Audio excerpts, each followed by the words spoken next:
शांति।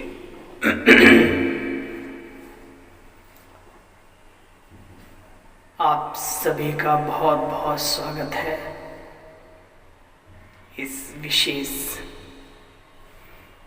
ईश्वरीय सेवार्थ बनाया गया जो चैनल है यूट्यूब का, इजी वे मुरली दर्शन पर जुड़ने वालों का मैं तहे दिल से बहुत बहुत बहुत बहुत स्वागत करता हूँ, अभिनंदन करता हूँ। आज इसी इजी वे मुरली दर्शन चैनल के माध्यम से हम ईश्वरीय महावाक्यों का सार सुनेंगे, समझेंगे और अपने जीवन में धारण करने का पूरा भरकस प्रयास करेंगे। आशा है कि हम सब अपने लक्ष्य में अवश्य लक्ष्य हासिल करने वाले विजेता कहलाएंगे। चलिए, आज के महावाक्य अव्यक्त महावाक्य हैं, अर्थात उस निराकार परमपिता परमात्मा जो कि सर्वोच्च सत्ता है संपूर्ण ब्रह्मांड की, वो निराकार दिव्य ज्योति पुंज ने आकर के कैसे एक साकार माध्यम बनाकर अपना कार्य प्रारंभ किया, और वो साकार माध्यम जब अव्यक्त हुआ अर्थात ईश्वरीय आज्ञानुसार ईश्वरीय लक्ष्य प्राप्त करके पुरुषार्थ करके उस लक्ष्य को जब आदिदेव आदि पिता श्री ब्रह्मा बाबा ने अव्यक्त शरीर धारण किया और इस साकार तन छोड़ दिया, तो उस अव्यक्त शरीर में बाबा आकर के शिव बाबा और हमारी आदरणीय परम श्रद्धेय आदर्श मूर्ति यज्ञ की आधार मूर्त गुलजार दादी जी के माध्यम से अव्यक्त बाप दादा ने कार्य करना प्रारंभ किया, जिसको हम अव्यक्त वाणी अव्यक्त महावाक्य कहते हैं। तो चलिए, ऐसा महसूस करते हुए कि हम पांडव भवन, ओम शांति भवन के अंदर या फिर मेडिटेशन हॉल में या फिर डायमंड जुबली हॉल के अंदर बैठकर इन महावाक्यों को हम सुन रहे हैं, ऐसा महसूस करते हुए आज हम सुनेंगे। अपनी स्वस्थिति में स्थित करें अपने आप को। और अब आते हैं बाबा की महावाक्यों को सुनने के लिए। ये रिवाइज कोर्स है 5 दिसंबर 89 की। सदा प्रसन्न कैसे रहें। दुनिया में बाहरी प्रसन्नता तक रही नहीं, उसके लिए लोगों ने बहुत बड़े बड़े लाफिंग क्लब खोले हुए हैं। पार्कों में लोग झूठी तो नहीं कहेंगे, लेकिन आर्टिफिशियल हंसी हंसते हैं, ठाके मारते हैं ताकि वो स्वस्थ रहें, तन और मन से दुरुस्त रहें। प्रभाव तो है उन चीजों का भी, लेकिन जो आंतरिक खुशी होती है उसका फिर जवाब ही क्या। तो बाबा ने आंतरिक प्रसन्नता की बात करी। कहते हैं मन चंगा तो कटौती में गंगा। तो मन चंगा कैसे रहे, प्रसन्न कैसे रहें हम संपूर्ण जीवन भर, आज बाबा ने अपनी शिक्षाओं के माध्यम से हमें श्रृंगारित किया है, सजाया है। तो आइए देखें कैसे बाप दादा ने हमें समझाया इस प्रसन्नता के ऊपर। आज बाप दादा चारों ओर के बच्चों को देख रहे थे, इमर्ज कर लेते बाबा अपनी आंखों के सामने। तो बच्चे क्या देखा हर एक बच्चा स्वयं हर समय कितना प्रसन्न रहता है तथा दूसरों को स्वयं के द्वारा कितना प्रसन्न करते हैं। खुद कितना रहते हैं, लेकिन दूसरों को भी कितना करते हैं। खुद रहते हैं एक अलग बात, दूसरे भी आपको देखकर, आपके जीवन को पढ़कर देखकर प्रसन्न रहे, ये बड़ी बात है, बड़ी सेवा है। अल्पकाल की प्रसन्नता अल्पकाल की प्राप्ति वाले के चेहरे पर थोड़े समय के लिए जरूर होती है, अवश्य दिखाई पड़ती है, लेकिन रूहानियत की प्रसन्नता आंतरिक आत्मिक प्रसन्नता है, आनंद है। लेकिन रूहानी प्रसन्नता स्वयं को तो प्रसन्न बच्चे करती ही करती है, लेकिन रूहानी प्रसन्नता के वाइब्रेशंस, तरंगे, जो तरंगों की लहर है, अन्य आत्माओं तक दूर दूर तक पहुंचते हैं। वाइब्रेशंस, अन्य आत्माएं भी शांति और शक्ति की विशेष अनुभूति स्वतः ही करने लगती हैं। कमाल है हम ब्राह्मणों की आंतरिक प्रसन्नता, और सिखाने वाले बाबा आपका तो सारा ही कमाल है। मिसाल दिया बाबा ने, जैसे फलदायक वृक्ष अपने शीतलता की छाया में थोड़े समय के लिए मानव को शीतलता का अनुभव कराता और मानव प्रसन्न भी हो जाता, ऐसे परमात्म प्राप्तियों के फल संपन्न रूहानी संपन्नता वाली आत्मा दूसरों को भी अपने प्राप्तियों की छाया में तन मन की शांति और शक्ति की अनुभूति कराती है। इतनी हमारी कीमत है। बाबा ने वृक्ष का मिसाल देते हुए बताया। प्रसन्नता के वाइब्रेशंस सूर्य की किरणों के समान इमर्ज करते रहो। प्रसन्नता के वाइब्रेशंस सूर्य की किरणों के समान वायुमंडल को, अनेक आत्माओं को, व्यक्तियों को सब बातें भुलाए सच्चे रूहानी शांति की, खुशी की, आनंद की अनुभूति में बदल देते हैं। वातावरण का प्रभाव बहुत बड़ा प्रभाव है, और वातावरण बनता है मनुष्य की अपनी सोच के माध्यम से। किसी हंसने वाले व्यक्ति के पास कोई चला जाए रोता हुआ इंसान, वो भी हंस पड़ेगा, और हंसता हुआ चला जाए किसी रोते हुए इंसान के पास, वो रो पड़ेगा। बहुत बड़ा प्रभाव है, अपनी कीमत को समझना है हमें। बाबा ने कहा 3 प्रकार की प्रसन्नता होती है। एक है स्वयं से, एक है दूसरों के द्वारा प्रसन्न होना, तीसरा है सेवा के द्वारा प्रसन्न होना। अगर तीनों में प्रसन्न हो तो बाप दादा को तो स्वतः ही प्रसन्न कर लेते हो, ऐसी क्या बात है। अच्छा, पहले भी सुनाया था ना कि बच्चे, पहले भी सुनाया था ना कि बच्चे स्वयं से अप्रसन्न रहने के मुख्य 2 कारण होते हैं। लोग खुद से ही खुश नहीं रहते, दुनिया के 2 बात छोड़। एक होता है दिल शिकस्त होना, और दूसरा कारण होता है दूसरों की विशेषता, उनका भाग्य, उनका इस ड्रामा में पार्ट देखकर अपने अंदर ईर्ष्या उत्पन्न होना।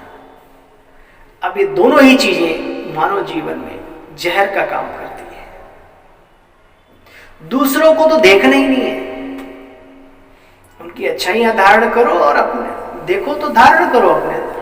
कोई आगे बढ़ रहा है तो उसको दिल से दुआ दो। मां का जो हृदय होता है अपने बच्चों को बढ़ता हुआ देखकर गदगद होती है। ऐसी मातृ शक्ति, ऐसी पालनहार, ऐसी विशाल बुद्धि वाले हम बने तो हमारी प्रसन्नता समाप्त नहीं हो सकती। नहीं तो बाबा ने कहा ईर्ष्या, अब यश, ये बातें जो है ना हमें डुबो देती हैं।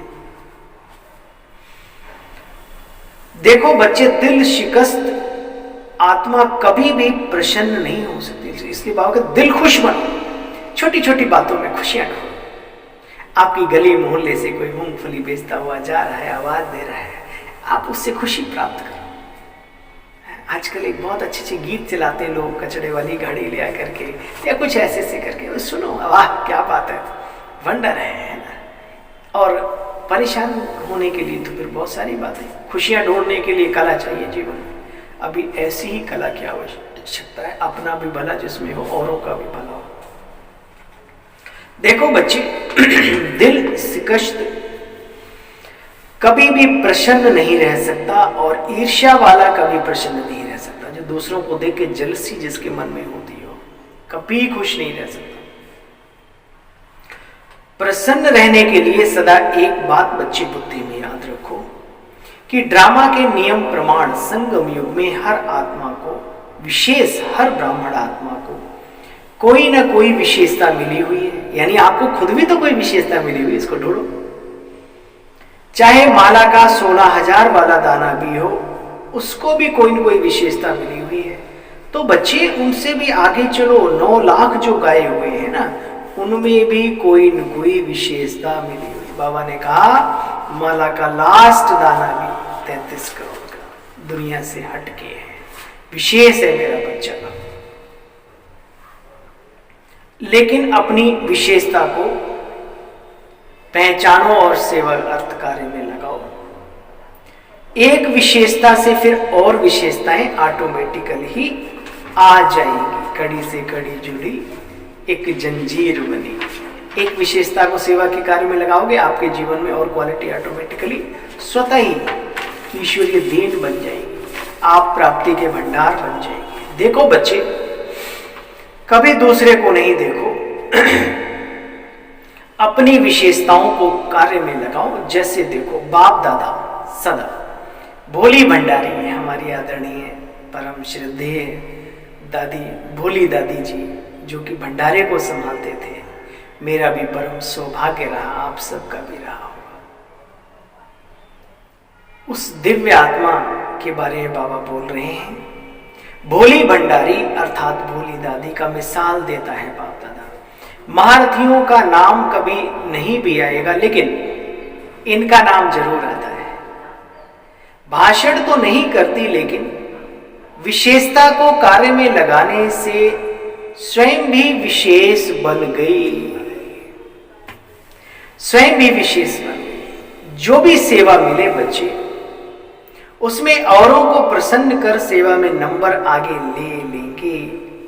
ऐसी विशेष आत्माएं सबसे बड़े ते बड़ी सेवा आपकी प्रसन्न मूर्त सेवा करेगी। आपकी जो सूरत है वो प्रसन्नता से संपन्न हो, मूर्ति का काम, दर्शनीय मूर्ति का काम करेगी। इतनी हमारी कीमत है इस संसार में। वो समय दूर नहीं है जब हर चेहरा मायूस होगा, दुखी होगा, तनाव से संपन्न होगा, और आज भी है। ऐसे समय पर बाबा के बच्चे जैसे अंधकार में रोशनी का काम करते हैं, उस समय अभी भी, इसलिए अपनी कीमत को पहचानना है। जो स्वयं के महत्व को जानते हैं वो सदा ही अपने कई बातों से अपने को किनारे हो आराम से आगे बढ़ते हैं। बाबा कहते हैं और अपनी विशेषता को क्या करो, सेवा में लगाओ। आजकल तो आप सब बने बनाए पर आए हो। टीचर्सों को देखकर बाबा ने संबोधन किया, बहुत बहुत बहुत पद्मा पदम भाग्यशाली लकी आत्माएं हो। बने बनाए सेंटर्स भी मिल गए, अपने अपने मकान हो गए। नहीं तो याद करो बच्चे, जमुना के घाट पर रही थी ब्रह्मा कुमारियां, हमारी दादियां। रहने का कोई स्थान नहीं था। याद करो पहलवान जो पहलवानी जीतने जा रहा था, हमारी दादी मनोहर इंदिरा जी बहुत अच्छे से सुनाते थे। कहते हैं हमने सोचा भाई पता नहीं क्या ये आके करेगा, तो बहुत सारे पहलवान सामान लेके आ रहे थे। बोले कल मैंने संकल्प किया था अगर ये शक्तियां हैं, देवियां हैं, अगर मैं जीत गया तो मैं, है ना, और बहुत सारा। तो ये वो अनुभव आज भी करंट देते हैं, शक्तियां भरते हैं हमारे अंदर। तो बाबा ने कहा देखो जमुना के घाट पर रही, एक ही कमरा होता था, रात को सोने का और दिन को वही सेवा केंद्र होता था, है ना। खटिया के नीचे सामान रख देते थे और जो दिन में आते थे उनको अपना मुरली सुनाते थे। वाह कमाल है, धन्य है हमारी पूर्वज दादियां, कमाल है। दिन को सेवा का होता था, आज खुशी खुशी से जो त्याग किया उसी के भाग्य का फल अभी खा रही हो। बाबा ने आजकल की बहनों को देखकर बोला, जो बच्चे स्वयं ऑफर करता है ना बच्चे, वह निर्विघ्न चलता रहता है। तो बाबा ने कहा कि बच्चे अगर कोई विशेषता है जीवन में तो ऑफर करो, खुद ही ऑफर करो कि हमारे अंदर ये क्वालिटी है और आप सेवा में हमें कभी भी याद करना। ये अपना भाग्य बनाने की सबसे बड़ी कला है। बड़ों के करीब जाने की सबसे बड़ी एक युक्ति है।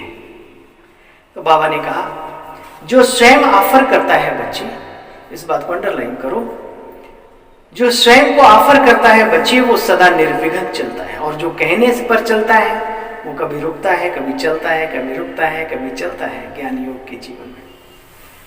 तो जो समर्पण के भाव को जानते हैं वह सदा ही अपने को कई बातों से किनारे हो, आराम से देखो आगे। कई बातों की मेहनत से छूट गए तो टीचर्स अपने महत्व को अच्छी तरह से जानती हो।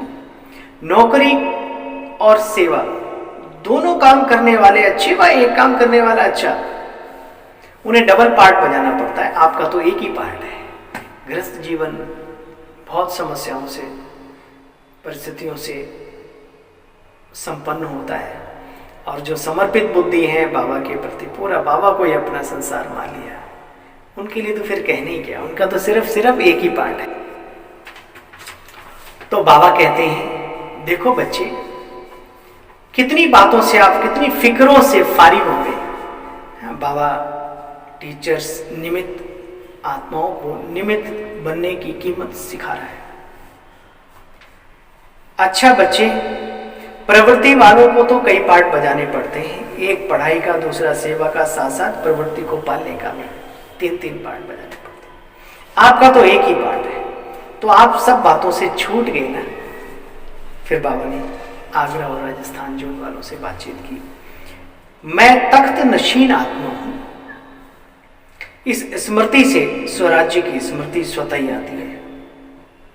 इस स्मृति से कर्मेंद्रियां भी स्वतः ही अपने ऑर्डर के प्रमाण चलती हैं। तो आजकल अकाल तख्त व दिल तख्त को भूल देह की धरनी में, मिट्टी में नहीं आओ बच्चे। देह को मिट्टी कहते हो ना, और मिट्टी एक दिन मिट्टी में मिल जाती है। तो देह में आना अर्थात मिट्टी में आना। जो रॉयल बच्चे होते हो कभी मिट्टी पर नहीं खेलते, मिट्टी में पांव नहीं रखते। आप तो परमात्मा बच्चे सबसे रॉयल हो, सबसे दुनिया में, और हमसे बड़ा कौन हो सकता है। निरहंकारी बनकर के इस सम्मान को अपने जीवन में धारण करें। अच्छा, तो सभी संतुष्ट होना। संतुष्ट का अर्थ ही होता है सदा प्रसन्न। संतुष्टता अर्थात प्रसन्नता।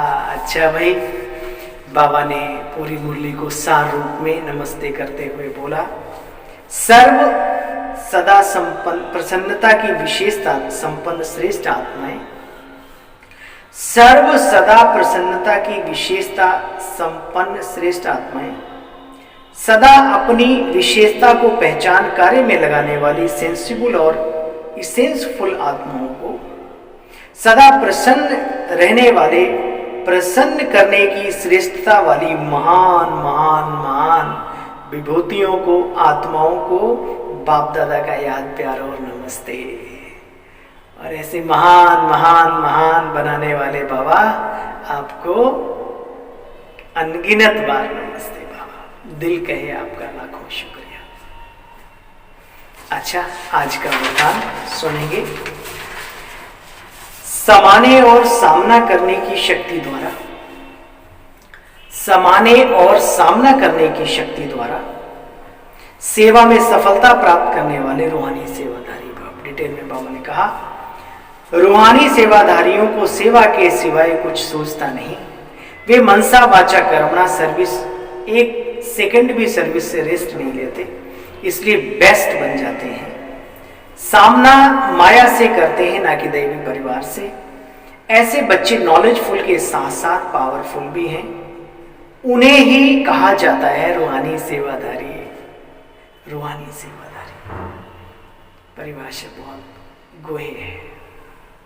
स्लोगन, छोटी बात को बड़ा नहीं करो, वातावरण को शक्तिशाली बनाओ। छोटी बात को बड़ा नहीं करो, वातावरण को शक्तिशाली बनाओ। समय की पुकार है।